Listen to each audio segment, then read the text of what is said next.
శ్రీమాత్రే నమః.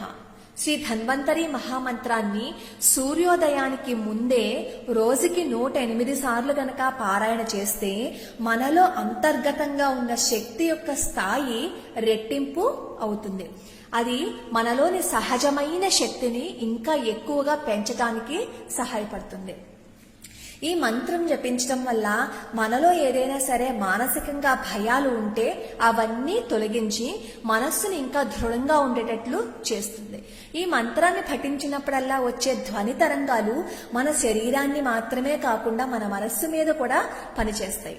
వైద్యం చేయించుకుంటున్న సమయంలో గనక ఈ ధన్వంతరి మహామంత్రాన్ని జపించటం వల్ల ఇంకా తక్కువ సమయంలోనే మనం మన వ్యాధి నుంచి తొందరగా బయటపడతాం అన్నమాట. అలాగే ఈ మంత్రం మన శరీరానికి మాత్రమే కాదు, మన మనస్సుకి కూడా చాలా బాగా ఉపయోగపడి మానసికమైన వ్యాధులను కూడా తొందరగా నయం చేసేలా తోడ్పడుతుంది ఈ ధన్వంతరి మహామంత్రం. ధ్యానం శంఖం చక్రం జలౌకాం దధలమృతఘటం చారుదోర్భిశ్చతుర్భిః సూక్ష్మస్వచ్ఛాతి హృద్యాం శుకపరివిలసన్మౌళిమం భోజనేత్రం కాలాంభోదోజ్వలాంగం కటితట విలసచ్చారు పీతాంబరాఢ్యం వందే ధన్వంతరిం తం నిఖిల గదవన ప్రౌఢదావాగ్నిలీలం అచ్యుతానంత గోవింద విష్ణో నారాయణామృత రోగాన్ మే నాశయాశేషాన్ ఆసు ధన్వంతరే హరే ఆరోగ్యం దీర్ఘమాయుష్యం బలం తేజోధియో శ్రియం స్వభక్తేభ్యః అనుగృహ్ణంతం వందే ధన్వంతరిం హరిం ధన్వంతరేరిమం శ్లోకం భక్త్యా నిత్యం పఠంతి యే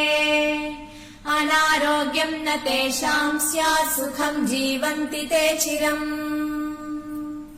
ఓం నమో భగవతే వాసుదేవాయ ధన్వంతరయే అమృతకలశహస్తాయ వజ్రజలౌకహస్తాయ సర్వామయ వినాశనాయ త్రైలోక్యనాథాయ శ్రీ మహావిష్ణవే స్వాహా.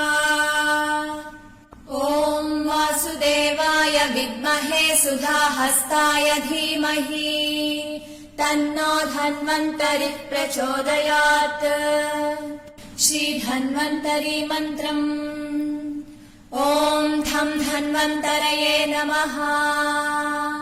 ఓం నమో భగవతే మహాసుదర్శనాయ వాసుదేవాయ ధన్వంతరయే అమృతకలశహస్తాయ సర్వభయ వినాశాయ సర్వరోగ నివారణాయ త్రైలోక్యపతయే త్రైలోక్యనిధయే శ్రీ మహావిష్ణు స్వరూప శ్రీ ధన్వంతరి స్వరూప శ్రీ శ్రీ శ్రీ ఔషధ చక్ర నారాయణాయ స్వాహా.